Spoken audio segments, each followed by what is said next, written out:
Assalamualaikum warahmatullahi wabarakatuh. Wa nastaghfiru wa na'udzu billahi min sururi anfusina wa min sayyiati a'malina. May yahdihillahu fala mudhillalah wa may yudlil fala hadiyalah. Asyhadu an la ilaha illallah wa asyhadu anna Muhammadan abduhu wa rasuluh la nabiyya wa la rasula ba'da. Wassalatu wassalamu ala Muhammad wa alihi wa ashabihi wa man tabi'ahu bi ihsanin ila yaumiddin. Bapak-bapak, ibu-ibu jamaah Majelis Taklim Al Istiqomah ingkang minulya, alhamdulillah kula lan panjenengan sedaya saat menika tasih diparingi oleh Allah Subhanahu wa taala nikmat sehingga kita saged ngelampahi ibadah, kita saged ngelampahi thalabul ilmi. Salawat salam mugi-mugi tetap tercurahkan dumateng Nabi kita Muhammad sallallahu alaihi wasallam, ugi keluarga-keluarganya, sahabat-sahabatnya, lan tiang-tiang ingkang selalu menegakkan dinul Islam sampai hari akhir. Sore menika dinten Selasa 5 November 2024 atau bertepatan dengan 3 Jumadil Awal 1446.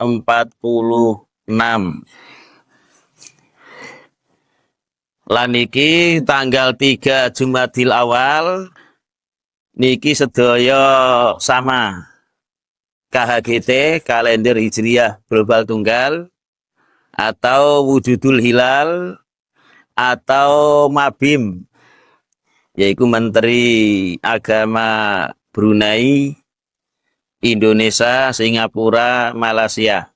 Semuanya sepakat bahwa saat menikah tanggal 3 Jumadil Awal, tanggal 1-nya adalah malam Ahad. Niki pembahasan masih himpunan putusan Majelis Tarjih Muhammadiyah mengenai sholat Jumat. Sholat Jumat. Pertama, dasar kewajiban sholat Jumat itu di surat Al-Jumu'ah ayat 9. Ya ayyuhalladzina amanu idza nudiya lis-sholati min yaumil jumu'ah fas'au ila dzikrillah wa dzarul bai'. Wahai orang-orang yang beriman, apabila dipanggil untuk sholat pada hari Jumat, maka bersegeralah kepada zikrullah atau sholat Jumat dan tinggalkan jual beli. Ini menunjukkan bahwa kita diperintah fas'au, itu perintah, apabila sudah adzan Jumat bersegeralah. Ini menunjukkan wajib, perintah itu hukum asalnya itu menunjukkan hukum wajib. Jadi kalau ada perintah itu oleh para ulama, perintah itu pasti menunjukkan hukum wajib, kecuali ada dalil yang lain yang mengalihkan dari hukum wajib menjadi sunnah atau menjadi hukum-hukum yang lain. Kemudian di hadis diriwayatkan Imam Muslim dan ahli hadis yang lain, Rasulullah dawuh, layan tahiyanna aqwamun an wad'ihimul jumu'at. Sungguh benar-benar kaum-kaum itu atau kelompok-kelompok orang itu tidak berhenti meninggalkan sholat Jumat, au la yahtimannallahu ala qulubihim, atau Allah akan menutup hati-hati mereka, summa layakununna minal ghafilin, Kemudian sungguh benar-benar mereka akan menjadi orang yang lalai. Di sini orang yang meninggalkan sholat Jumat itu diancam bahwa Allah akan menutup hati mereka sehingga mereka itu menjadi orang yang lalai. Tidak ada dosa yang lebih besar daripada orang yang melakukan suatu perbuatan maksiat atau dosa, itu terus dihukum Allah, ditutup hati-hati mereka. Jadi kalau ada orang itu berbuat maksiat, terus kecelakaan, itu adalah hukuman biasa. Ya, itu lebih ringan. Daripada orang itu ketika dia melakukan maksiat, ternyata hatinya ini ditutup Allah, dia melakukan maksiat-maksiat yang lain itu tidak terasa. Maka ini yang lebih mengerikan daripada terkena suatu musibah.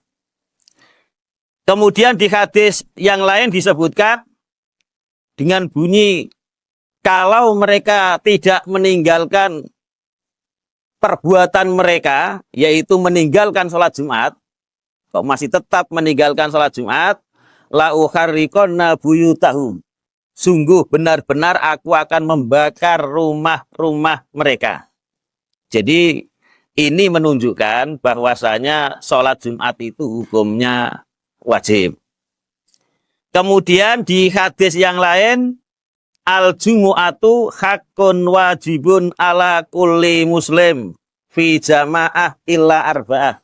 Sholat Jumat itu hak wajib bagi setiap muslim dengan berjamaah kecuali 4 orang. Jadi 4 orang ini yang tidak wajib, yaitu abdun mamlukun, yaitu hamba yang dimiliki atau budak, awi mro'atun atau perempuan, au sobiyun atau anak kecil, jadi laki-laki tapi masih belum balik, au maridun atau orang sakit, ya orang laki-laki sakit. Maka 4 ini yang dikecualikan tidak sholat Jumat.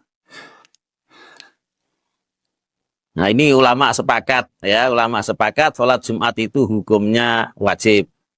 Dan orang yang sudah sholat Jumat, dia tidak ya disyariatkan sholat zuhur, ya. Karena ada di daerah-daerah tertentu itu ada tradisi. Jadi saya pernah di Gresik, namanya desa Aber-Abir. Jadi kalau dulu saya kirim bebek itu, saya kalau waktunya Jumatan itu akan mampir di masjid, dan diantaranya adalah masjid Aber-Abir, ya. Ya, Jalan Pantura sini, nanti kanan jalan akan sebelum bunga itu ada ya desa Aber-Abir. Itu dulu ketika saya Jumatan di situ, saya mendengar dari jamaah mereka itu, sebagian di antara mereka, bukan semuanya, kalau dulu itu semuanya, setelah selesai sholat Jumat, mereka sholat 4 rakaat, yaitu sholat, bukan sholat ba'diyah, tapi sholat ya zuhur. Nah, kemudian ini akhirnya sudah hilang, tapi sebagian waktu saya di sana itu sebagian kecil masih ada ya orang yang sholat zuhur. Kemudian mungkin orang akan bertanya, lah perempuan tidak wajib Jumatan, zuhurnya wajib. Ya, kenapa kalau perempuan sholat Jumat itu wajibnya yang hilang? Maksudnya wajibnya itu zuhur tidak disyariatkan lagi. Ya, maka jawabannya memang syariat seperti itu ya. Memang syariat seperti itu, seorang perempuan kalau melakukan sholat zuhur, walaupun itu hukumnya sunnah, maka sholat zuhurnya, ya sholat Jumat itu sunnah, maka sholat zuhurnya itu tidak disyariatkan. Maksudnya tidak boleh melakukan sholat zuhur ya bagi perempuan yang sudah sholat Jumatan. Ada lagi perbuatan sunnah ya yang menggugurkan wajib, seperti sholat pada hari raya ya. Hari raya jatuh pada hari Jumat, baik hari raya Idul Fitri atau Idul Adha, ketika terjadi di waktu Jumat, maka sebagian ulama, ya tidak semua, sebagian ulama itu sudah tidak ada sholat zuhur bagi yang sudah melakukan sholat Jumat tadi. Karena Nabi mengatakan, ya siapa yang sudah melakukan sholat Jumat, yang ingin sholat Jumatan silahkan, atau yang ingin kembali ke daerahnya itu silahkan. Karena ketika hari raya ada sebagian ya yang pedesaan itu datang ke Madinah untuk berhari raya sholat id. Setelah selesai sholat id, Rasulullah ya memerintahkan mereka kalau ingin sholat Jumatan silakan, kalau tidak ya silakan. Ini sebagian ulama ya, tidak semuanya. Maka itu menunjukkan bahwa perbuatan sunnah itu kalau memang syariat menuntut demikian, itu perbuatan sunnah bisa ya menggugurkan perbuatan wajib. Ya, karena memang syariat seperti itu. Kemudian berapa orang yang wajib Jumatan? Jadi sholat Jumat itu adalah sholat berjamaah. Maka para ulama itu kemudian berbeda pendapat jumlah berapa orang itu wajib Jumatan. Kalau di desa kita ya orangnya banyak sekali. Jadi sebagian ulama ada yang mensyaratkan 50 orang. Jadi misalkan bepergian hanya 30 orang, maka dia tidak usah mendirikan sholat Jumat. Ya. Karena orangnya tidak 50. Ada yang mengatakan 40. Hadis-hadisnya ini adalah hadis lemah. Hanya yang 40 itu hadisnya sahih. Tapi hadis sahih ini itu tidak sahih digunakan untuk berdalil ini. Maksudnya hadis sahih tidak sahih untuk dalil itu begini. Jadi ada hadis sahih bahwasanya sahabat Rasulullah itu pernah sholat Jumat, sholat Jumat. Dan ketika itu jumlahnya itu 40 orang. 40 orang. Mereka sholat Jumatan jumlahnya 40 orang. Dan hadis ini tidak memang sahih, tapi tidak sahih digunakan sebagai dalil bahwa harus 40 orang. Karena ini kebetulan saja 40 orang. Kemudian ada yang berpendapat 12 orang. Ini hadisnya juga sahih Bukhari Muslim, tetapi juga sekali lagi tidak sahih digunakan untuk dalil minimal 12 orang. Kalau di bawah 12 orang tidak wajib Jumat. Ya, ini disebutkan bahwasanya Rasulullah di surat Al-Jumu'ah. Ya, wa idza ra'au tijaratan aw lahwanin fadzu ilaiha wa tarakuka qa'ima. Apabila sahabat-sahabat Nabi, ya, sahabat-sahabat Nabi itu ketika mereka sholat khutbah Jumat, Nabi Jumatan, khutbah Jumat, terus mereka melihat ada ada suatu kabilah dagang, ya, kabilah dagang datang, mereka semuanya ini mendatangi, ya, tinggallah Nabi wa taraku qa'ima, dan mereka meninggalkan Nabi itu berdiri khutbah, ya. Dan ketika waktu Nabi khutbah ini, itu semuanya pergi ke orang yang datang dari suatu daerah membawa perdagangan, itu yang hanya tinggal itu hanya 12 orang. Jadi yang masih duduk mendengarkan khutbah Nabi itu hanya 12 orang. Sehingga ini kemudian dijadikan dalil 12 orang itu ya sudah wajib Jumatan. Kemudian pendapat ini ya yang kita anggap kuat, ya, kita anggap kuat, yaitu 3 orang, ya. 3 orang di surat Jum'ah itu disebutkan apabila kalian itu dipanggil untuk sholat Jumat, bersegeralah. Kenapa 3 orang? Ada yang azan 1, ada yang sebagai khotib 2, ada yang sebagai makmum 3. Jadi 3 orang itu wajib Jumatan. Dan 3 orang ini ya, semuanya harus orang yang wajib Jumat, ya. Kalau 3 orang ini ada 3 orang. Yang satu ini masih belum balik, laki-laki belum balik. Berarti yang wajib hanya 2. Maka tidak wajib Jumat. Walaupun boleh melaksanakan ya Jumatan, ya, walaupun boleh melaksanakan Jumatan, tetapi tidak wajib. Kalau tidak mengerjakan Jumatan tidak wajib. Karena yang wajib Jumat hanya 2. Jadi ini yang kita anggap kuat, ya. Kemudian yang selanjutnya adalah di sini di HPT disebutkan persiapan sebelum sholat Jumat. Bahwa di hari Jumat itu ya diperintahkan untuk mandi, ya. Disebutkan ghuslu yaumil jumu'ati wajibun ala kulli muhtalim. Mandi pada hari Jumat itu wajib atas tiap orang yang balik. Ini kemudian terkenal lah pan malam Jumat itu wayahe ya.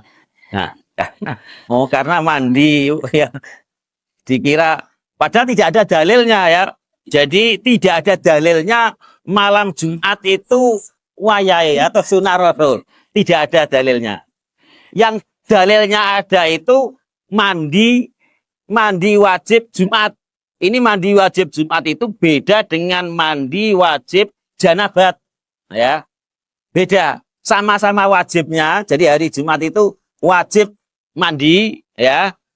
Walaupun wajib ini nanti ada pendapat ulama itu yang kita anggap kuat itu sunnah, ya. Jadi mandi Jumat dan mandi janabah itu sama-sama mandinya. Hanya berbeda, ya. Orang yang janabah kemudian dia mandi niatnya itu mandi Jumat, maka tidak mengangkat hadas.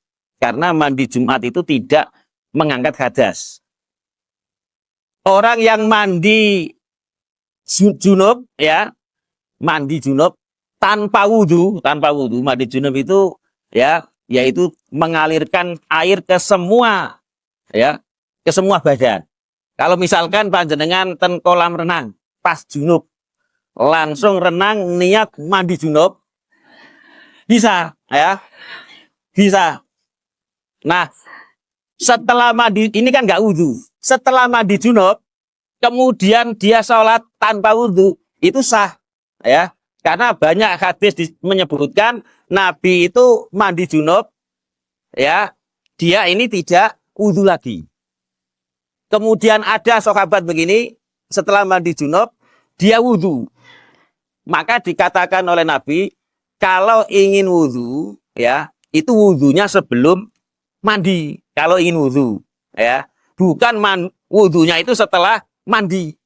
Tapi kalau dia tidak wudhu, ya, tidak wudhu, terus mandi, ini tetap nggak ada syariat wudhu. Dia sudah bersih dari hadas kecil dan hadas besar, ya. Nah, berbeda dengan mandi Jumat, ya. Mandi Jumat tidak mengangkat hadas. Jadi, ya, ada hadis-hadis yang menyebutkan perintah mandi pada hari Jumat. Nah, yang kita anggap kuat bahwa mandi hari Jumat itu sunnah.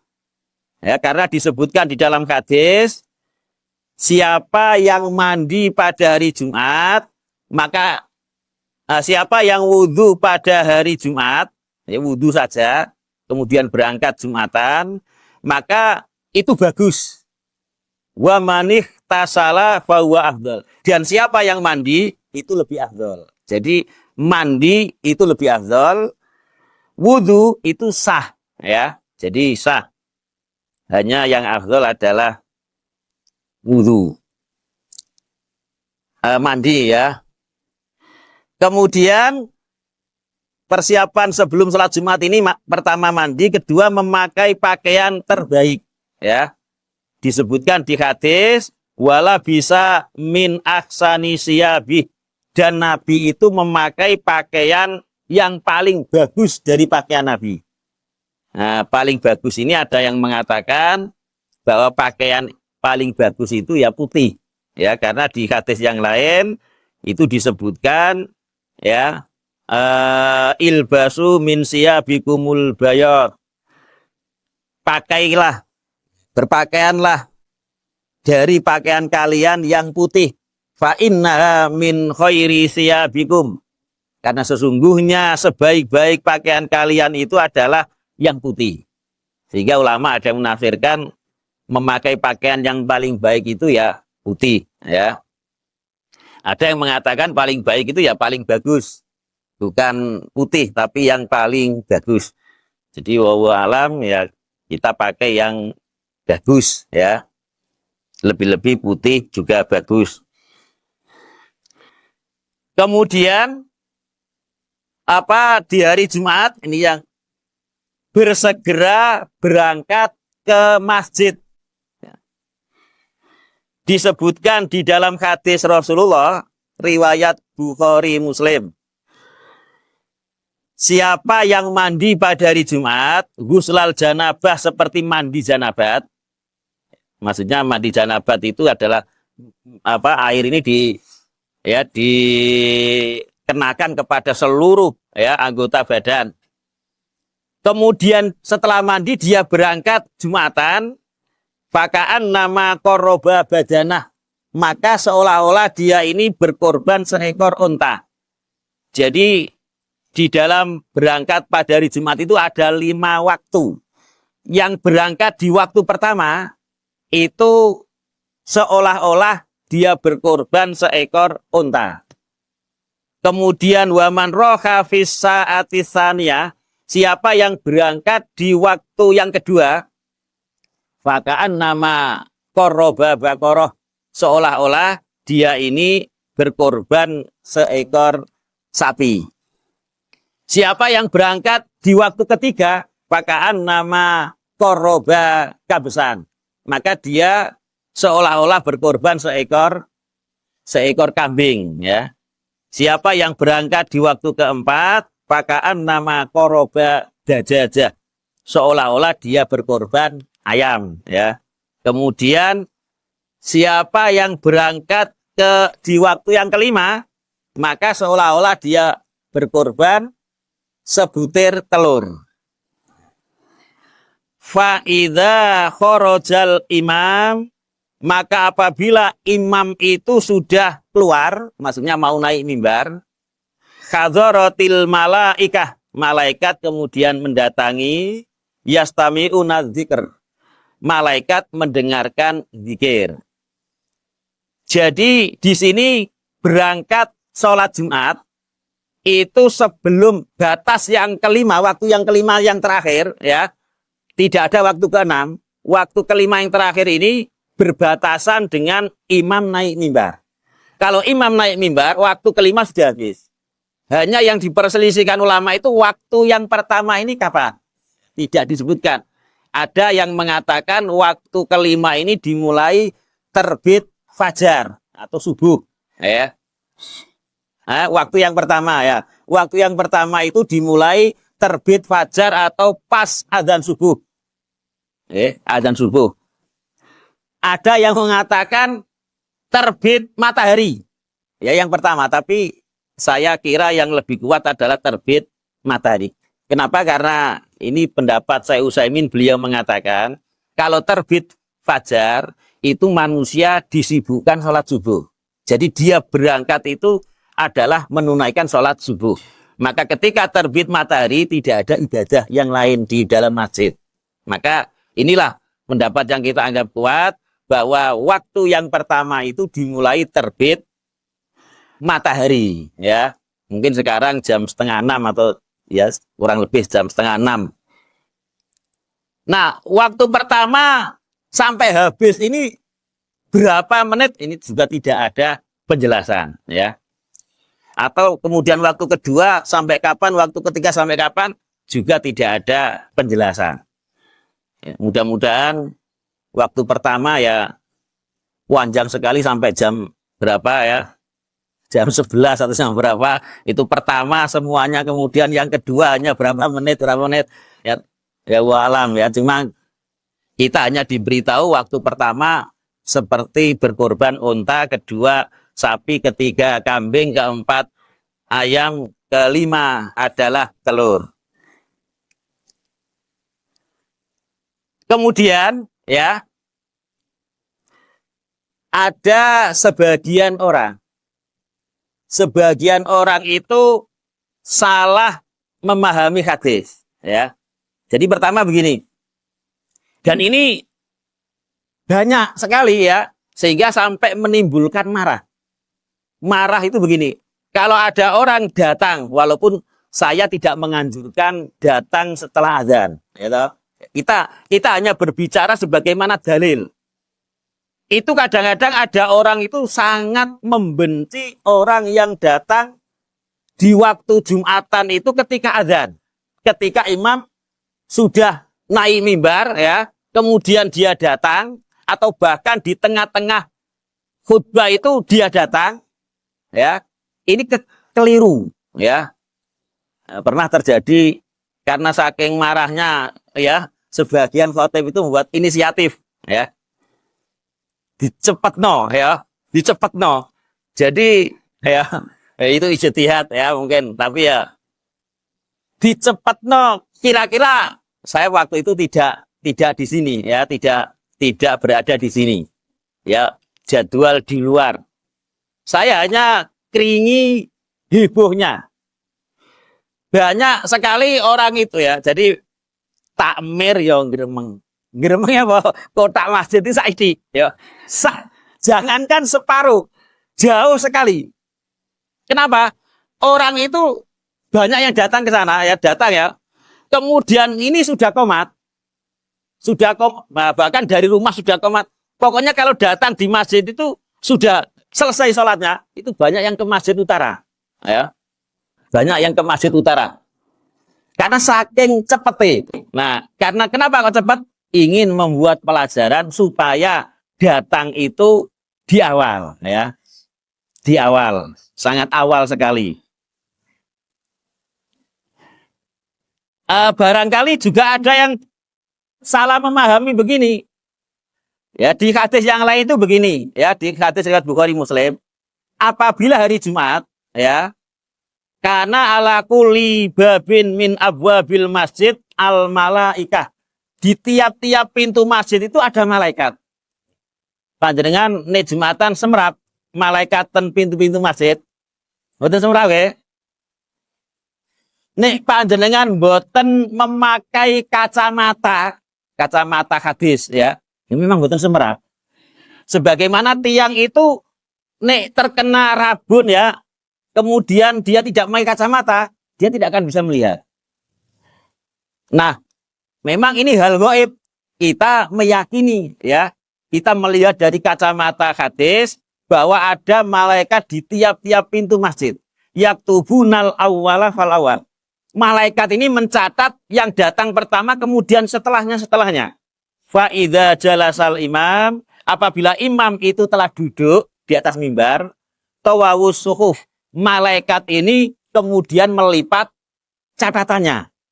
Nah, ini kemudian ya disalahpahami, orang yang datang ketika sudah azan sudah tidak catat malaikat, ya, tidak mendapat pahala. Nah, ini salah paham ya. Salah paham terhadap hadis ini.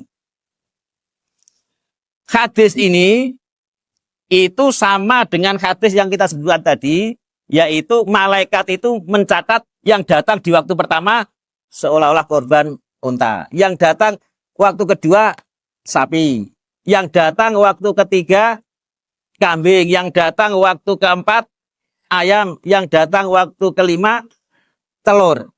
Setelah khotib datang, kemudian dia naik mimbar, ya, mengucapkan salam terus duduk, malaikat ini kemudian menutup buku catatan.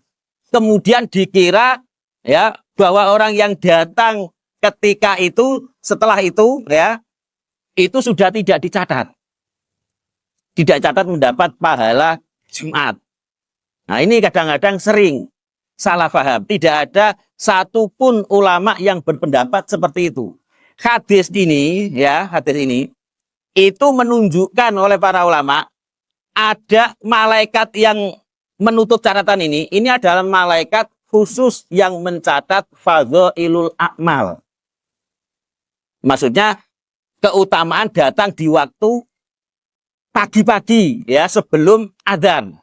Ini khusus malaikat. Nah, malaikat yang mencatat amal kita itu tetap ada.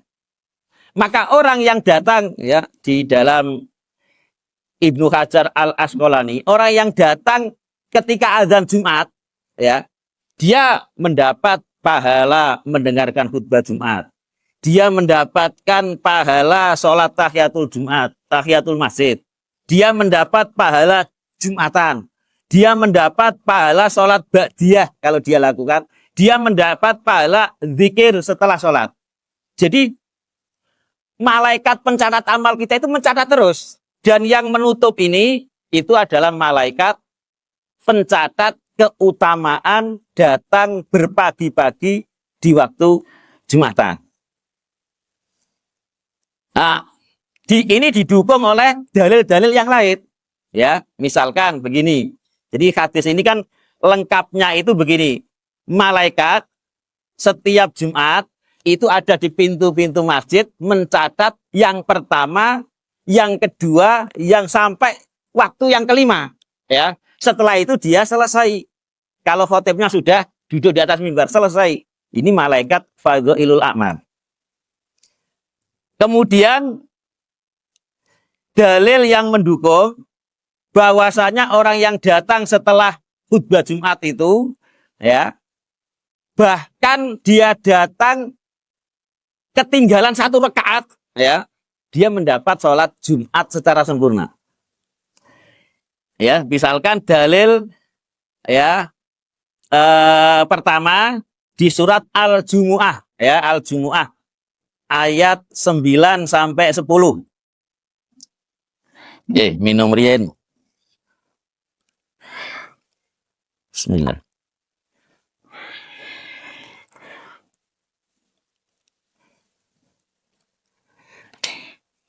Ya, pertama, ya ayyuhalladzina amanu idza nudiya lis sholati mi yaumil jumu'ati fas'au ila dzikrillahi wa dzarul bai'.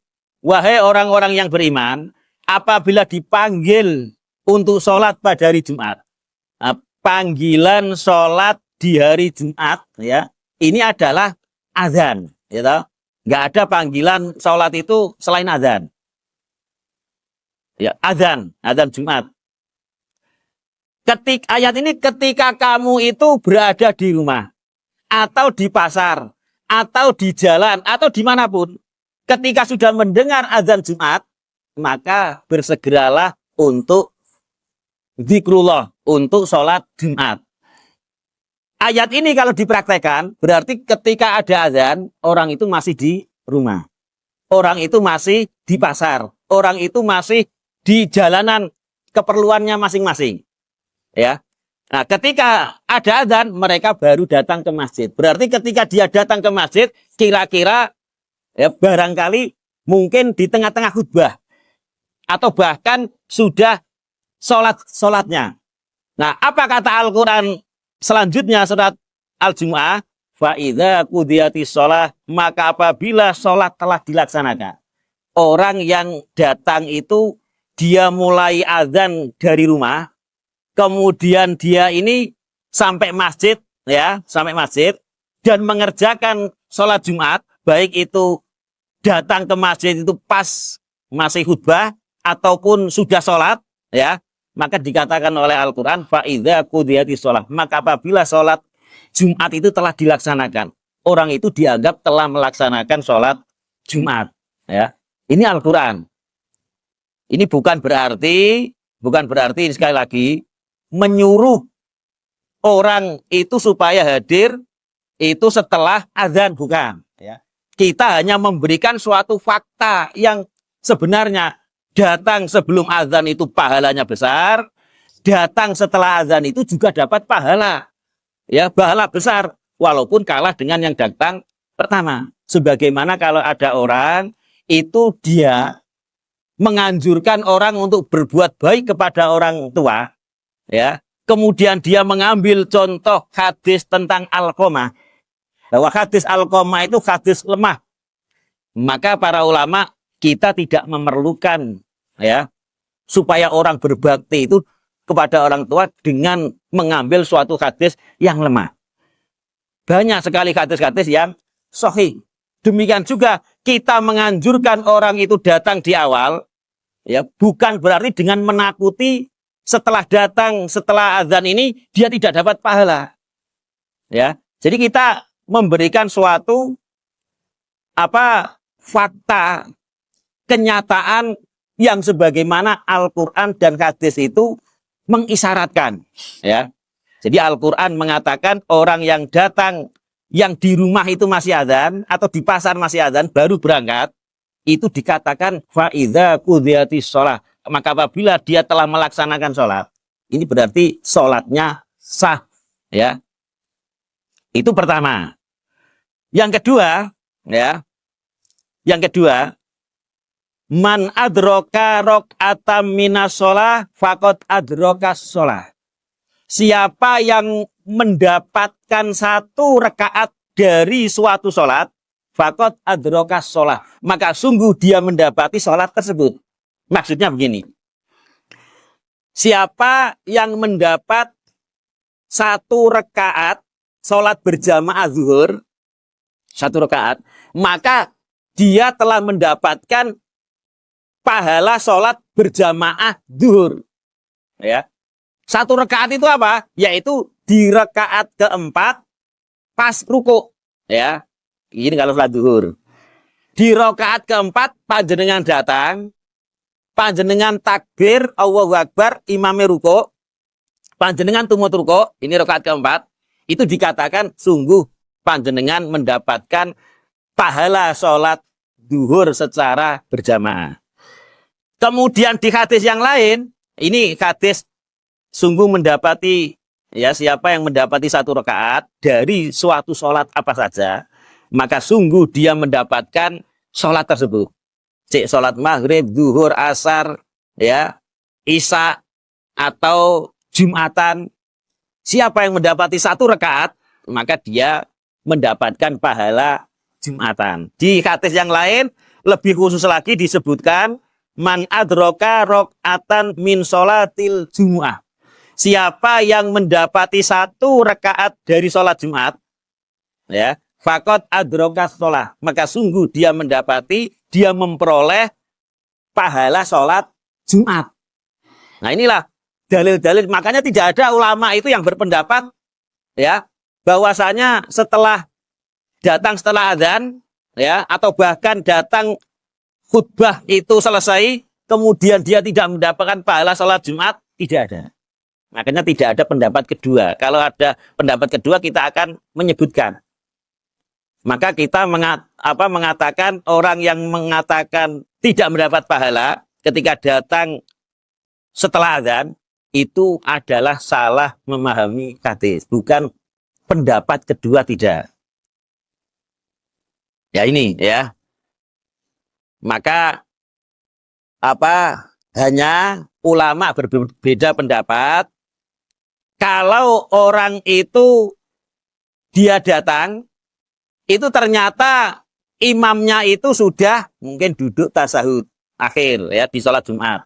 Nah ini ulama berbeda pendapat, dia sholat 2 rakaat sebagaimana sholat Jumat tadi, atau dia sholat 4 rakaat zuhur. Kenapa? Karena hadisnya itu berbunyi, siapa yang mendapati 1 rakaat dari suatu sholat apa saja, maka sungguh dia mendapatkan sholat tersebut. Ini mafhum mukhalafahnya. Mafhum mukhalafah itu pemahaman kebalikannya. Siapa yang tidak mendapati 1 rakaat pun, 1 rakaat berarti 1 rakaat itu kan rukuknya, ya. Dia tidak mendapatkan rukuk di rakaat kedua. Dia datang, imamnya mungkin pas sujud di rakaat kedua. Itu berarti dia tidak mendapatkan sholat tersebut. Sholat Jumat berarti dia sholat zuhur. Karena orang yang tidak sholat Jumat ada halangan, dia sholat zuhur. Ya, ini. Dan ulama Syekh Utsaimin ini beliau luar biasa ya. Beliau begini mengatakan, man adroka rok'atam minas sholat. Siapa yang mendapati satu rakaat dari sholat, fakot adroka sholat. Maka sungguh dia mendapati sholat tersebut. Itu beliau bawa pemahaman ini kepada orang perempuan ya yang ketika misalkan zuhur ya, zuhur pas masuk waktu zuhur ya, yaitu kita mulai azan karena memang azan tanda masuk waktu zuhur ya. Pas azan terus masih bisa dia itu sholat zuhur 1 rakaat. Misalkan azan, dia kemudian wudhu, kemudian dia sholat 1 rakaat itu membutuhkan berapa menit? Misalkan kok membutuhkan sak wudhu ini sak 1 rakaat ini hanya 1 rakaat ya. Hanya membutuhkan misalkan 10 menit dari azan ya. Dia ternyata tidak melakukan sholat. Terus tiba-tiba dia haid. Dia haid. Maka berdasarkan hadis ini, dia dianggap dutang sholat. Ya, harus begini. Kalau pas azan, ya, azan selesai, Muhammad dihitung itu dia wudhu dan dapat 1 rakaat itu waktunya nggak cukup, tiba-tiba dia haid, maka dia tidak punya tanggungan melunasi sholat duhur, ya duhur itu. Kenapa? Karena dia tidak ada waktu untuk memperoleh 1 rakaat. Karena hadisnya berbunyi, siapa yang memperoleh 1 rakaat, ya, maka sungguh dia memperoleh sholat tersebut. Siapa yang punya kesempatan melakukan 1 rakaat dari suatu sholat, ya, kemudian dia melakukannya, ya, maka sungguh dia mendapati sholat tersebut.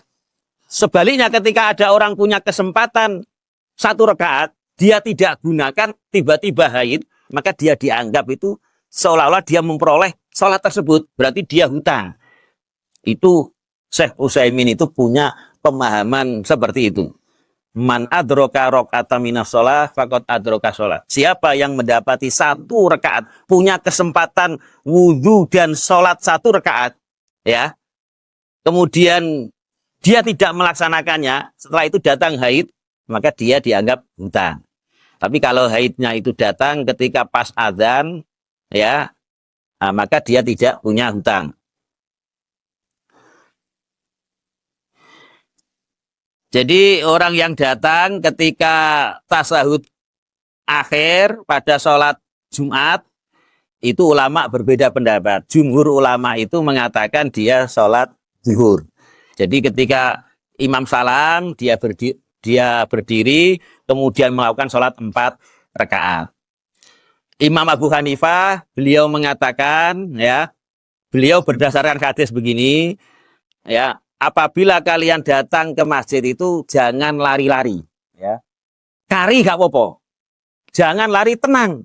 Ya, tenang. Tenang ini bukan berarti tenang setenang-tenangnya dalam arti itu melaku, ya. Ya, melaku biasa, jangan sama melaku, ya. Oh, pelun-lun. Belum pernah dia lakukan, ya. Bukan, ya. Maksudnya melaku sekiranya dia tidak ada azan itu melakune piye ya itu. Jangan sampai ketika qomat itu ada mulai saya sering melihat ya yang laki-laki itu imamnya bukan ya, sama-sama tertinggal dengan saya. Dia itu langsung lepas sandal tuh ya. Pasti yang jamaah di Masjid Agung itu pasti pernah mendengar gedebuk-gedebuk ini. Karena ini saya lihat tidak hanya 1 kali atau 2 kali, ya, beberapa kali. Ya orangnya sama, sarungnya dicincang ya. Ini, ya, saya biasa saja, ya, karena memang justru perintah Nabi, ya, itu lebih baik tertinggal asal berjalannya itu tenang biasa daripada dia tidak tertinggal tapi dia, ya, melakukan suatu perbuatan yang dilarang Nabi. Tidak boleh, ya. Jadi maka wa alaikumus sakinah, dan wajib atas kalian itu tenang, tidak usah gugup, ya, tidak usah gugup.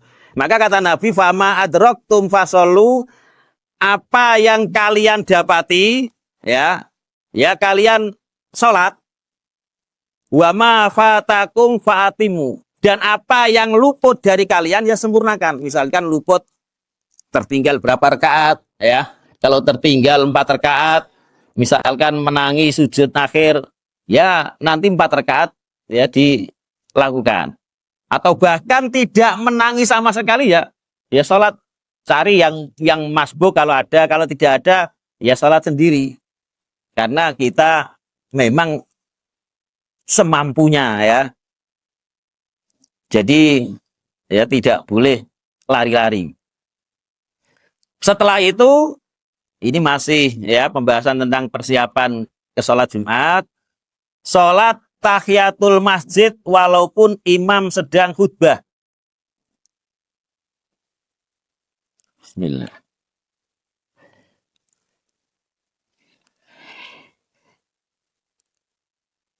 Jadi ada hadis diriwayatkan Muslim, datang namanya Sulaik Al-Ghatafani pada hari Jumat. Dia ini datang terus duduk, ya. Dan Nabi khutbah. Dia datang, Nabi khutbah, dia duduk tidak sholat tahiyatul masjid. Maka Rasulullah mengatakan, kamu sudah sholat 2 rakaat. Belum ya Rasulullah. Maka kata Rasulullah, sholatlah 2 rakaat, tapi agak dicepatkan. Ya, cepatnya itu dalam arti bacaannya misalkan subhana rabbiyal azim ping 3 menjadi 1 kali, ya. Jadi dikurang-kurangi. Bukan cepat itu ya dalam arti gerakan yang cepat, tidak. Karena tergesa-gesa juga tidak boleh. Hanya dikurangi bacaannya. Yang panjang dikurangi. Ya, Al-Fatihah, setelah itu surat yang pendek misalkan. Ini Rasulullah ya khutbah Jumat, dia datang langsung duduk, ditegur Rasulullah. Maka Rasulullah kemudian memberikan suatu teori, idza jaa ahadukum yaumal jumu'ah, apabila salah satu di antara kalian itu datang pada hari Jumat, wal imamu yaktub, dan imam itu khutbah, falyarka rakaataini, maka sholatlah 2 rakaat, wal yatazawwas fihima, dan hendaklah dia mempercepat 2 rakaat tersebut. Nah, terus bagaimana? Bagaimana ketika datang itu adzan Jumat, ya. Kalau selain adzan Jumat, misalkan panjenengan datang ke masjid di waktu zuhur, bukan Jumat, kok pas adzan, maka kita jangan sholat dulu. Kita menjawab adzan, ya, menjawab sambil berdiri karena kita belum duduk, belum sholat tahiyatul masjid. Kalau memang kita tidak punya penyakit atau apa yang berat sehingga tidak bisa berdiri, ya, maka kita berdiri. Kalau memang ada penyakit atau apa yang tidak kuat kita berdiri menunggu azan ini, ya kita duduk tidak apa-apa. Nah, ini ulama berbeda pendapat. Ada yang mengatakan dia ini langsung sholat, ya, tidak usah menjawab azan. Kenapa? Karena di dalam hadis itu disebutkan, apabila ya engkau berkata kepada temanmu pada hari Jumat, diamlah, maka ketika imam khutbah, maka engkau telah sia-sia. Maksudnya apa? Kita diperintahkan untuk mendengarkan khutbah. Walaupun kita ini bersuara untuk amar ma'ruf, ya, nahi mungkar misalkan, itu kan ketika ada orang ngomong itu kan dia melakukan kemungkaran di Jumatan karena dia melanggar perintah Rasulullah untuk mendengarkan, diam dan mendengarkan khutbah. Ternyata kita mau merubahnya, kita ngomong dilarang, ya. Maka mendengarkan khutbah itu kita diperintahkan, wajib mendengarkan khutbah. Sehingga ulama itu lebih memilih menjawab adzan itu sunnah, ya. Mendengarkan khutbah wajib. Maka wajib ini lebih diutamakan. Maka dia tidak usah menjawab adzan. Kenapa? Kalau dia menjawab adzan, nanti sholatnya pasti pas khutbah. ya berarti tidak mendengarkan khutbah. Makanya ya lebih dikorbankan azannya yang menjawab azan yang sunnah. Ya, paham ini? Ya, dia menjawab azan itu sunnah. Mendengarkan khutbah itu wajib. Kalau orang menjawab azan, ya resikonya nanti ketika khutbah dia tidak bisa mendengarkan. Karena apa? Karena dia sibuk sholat. Ya, berarti dia lebih memilih apa yang sunnahnya ini digugurkan. Itu pendapat pertama. Ya. Pendapat yang kedua ini yang saya pilih bahwa kita mendengarkan menjawab azan. Ya. Menjawab azan sampai selesai, kemudian kita sholat, ya, walaupun tidak mendengarkan khutbah. Kenapa? Karena ketika kita masuk masjid, ya, masuk masjid, pas azan, di situ ada suatu tuntunan, ya. Kita diperintahkan menjawab azan, kita diperintahkan mendengarkan khutbah, ya. Kita menjawab azan, ya, menjawab azan, kita diperintahkan sholat tahiyatul masjid. Dan dua perintah ini tidak akan bisa dilaksanakan kalau tidak menjawab azan dulu. Kalau orang sholat tahiyatul masjid, berarti dia tidak bisa menjawab azan. Karena setelah selesai sholat, azannya selesai. Ya. Kalau dia sholat tahiyatul masjid, kalau dia menjawab azan, dia bisa melakukan perintah, ya, yaitu menjawab azan, juga bisa melakukan perintah sholat tahiyatul masjid.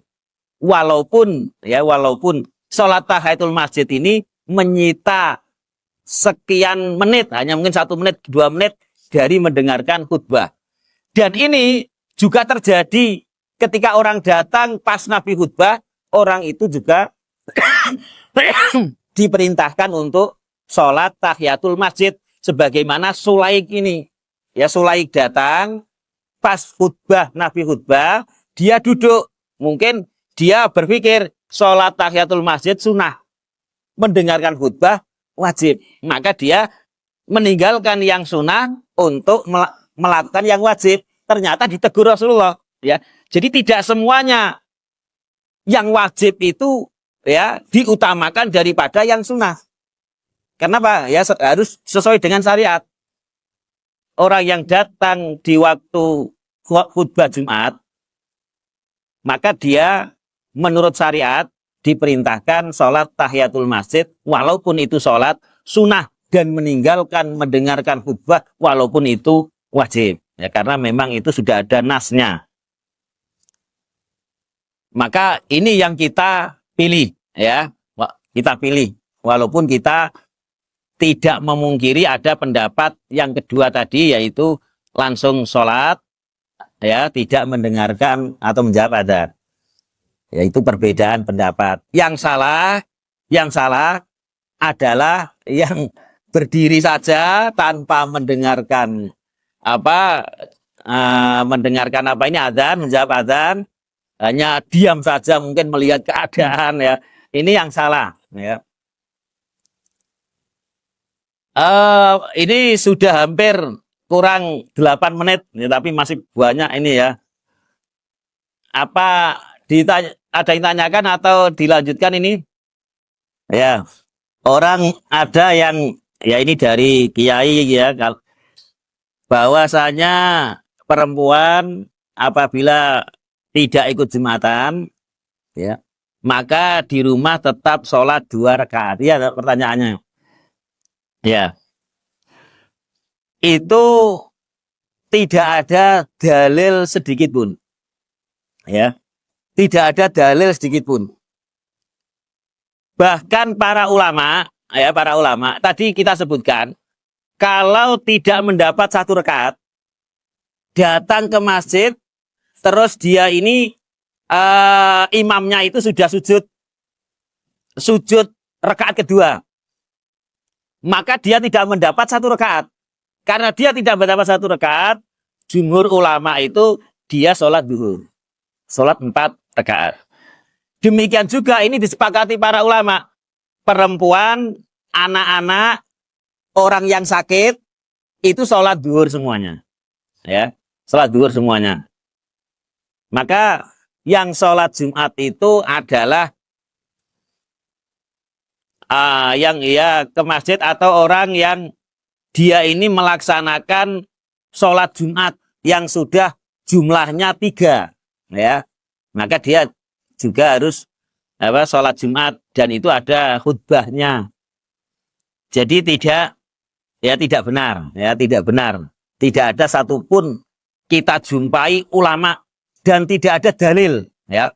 Misalkan kok dalilnya biasanya mungkin yang didamel ya ayyuhalladzina amanu idza nudiya lisholati mi yaumil jumu'ati fas'au ila dzikrillahi wa dzarul bai'.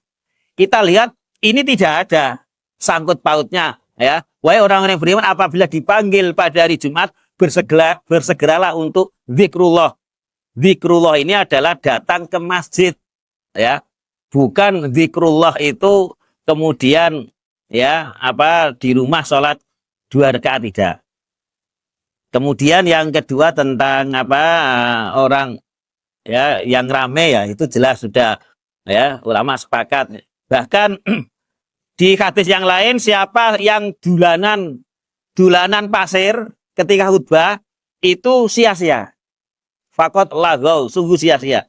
Makanya Masjid Agung ini ya sudah berapa tahun, sudah mungkin 5 tahun sudah tidak ada kotak berjalan ketika khutbah, ditaruh di pinggir semuanya, ya. Ini pada waktu ketua takmirnya itu adalah Pak Hafid, ya. Ketika itu saya usul musyawarah, Pak, ada hadis seperti ini, ya, daripada wong di luar bisa, kalau di dalam ini nanti dikatakan sama dengan hadis ini. Siapa yang dulanan pasir, ya, siapa yang mengusap pasir, maka fakot lagau ketika khutbah Jumat. Lah ini kan sama, kotak ini berjalan orang itu tidak akan bisa mendengarkan khutbah. Begini terus, tidak pasti melihat kotaknya, terus uangnya akan teralihkan, ya. Nah, alhamdulillah ini sudah 5 tahun. Asalnya khawatir, wah, rugi bakal lagi, ya. Nah, Jumat pertama memang berkurang karena orang tidak tahu. Jumat kedua akhir-akhirnya sampai sekarang semuanya normal seperti biasa, dan di pinggir pintu itu semuanya agak banyak, ya, daripada dulu, ya, karena memang sebagai ganti kotak yang ngeluyur. Jadi kalau musafir melewati kampung, maka ya diperintahkan ini, walaupun ada khilaf sebagian ulama, ya, ada yang mengatakan musafir itu tidak wajib. Ya, ada yang mengatakan wajib kalau memang dia berada di kampung, ya. Kalau misalkan dia berada di suatu tempat, ya, dan tempat itu bukan masjid, ya, bukan masjid, maka ya menurut pribadi saya dia tidak wajib, ya, walaupun dia kalau memang bukan di tempat, ya, di suatu masjid, karena memang di antaranya, ya, syarat wajibnya Jumat itu juga harus ada masjid, ya, ada masjid. Walaupun kalau ingin mengadakan di luar masjid juga boleh, hanya sebagai syarat, ya. Makanya orang iktikaf itu disyaratkan, ya, supaya tidak keluar, itu berada di masjid jami, masjid tempat untuk khutbah Jumat. Kenapa? Karena supaya tidak keluar. Kalau misalkan dia ini iktikaf di masjid yang tidak digunakan Jumatan, maka pasti nanti akan keluar untuk Jumatan. Jadi itu, ya. Kalau memang tidak ada tempat, ya, boleh mengadakan Jumatan, juga boleh tidak, karena syarat masjidnya ini tidak ada, ya. Ada lagi? Sampun, wis dalu. Mugi-mugi wonten guna lan manfaat kanggone kula lan panjenengan sedaya. Subhanaka Allahumma hamdika asyhadu alla ilaha illa anta astaghfiruka wa atubu ilaik. Wassalamualaikum warahmatullahi wabarakatuh.